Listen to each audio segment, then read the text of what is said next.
There are very few fields of endeavor that women have not entered into. Until 30 days ago, such was the case in the auto sales industry here in the city of Youngstown. But that's all changed now with the hiring of pretty 23-year-old Ruth Colson by Valley Toyota on Wick Avenue. Ruth, how did you ever land this job?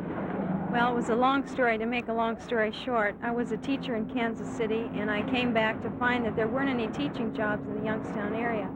So I went through Wells Agency. Am I allowed to give them the plug?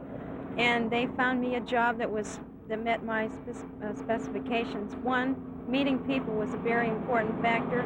Something challenging and something very different, and this fit the bill. And I love my job so far, I really do. How do you find the people who are in the market for a car accepting you?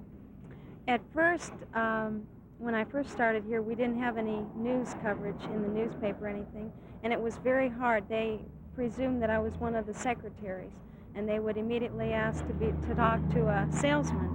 And then I brought up the question, well, what about talking to a saleswoman?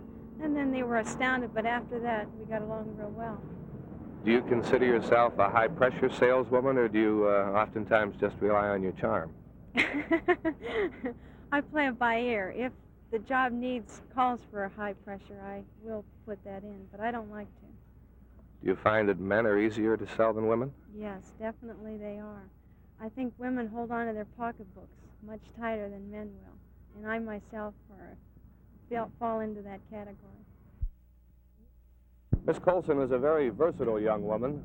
Not only is she a college music major, but one of her favorite pastimes is taking flying lessons. And more important to her employer, Valley Toyota, she's selling cars at a rate comparable to the more established male salesmen. This is Tom Holden, WKBN News.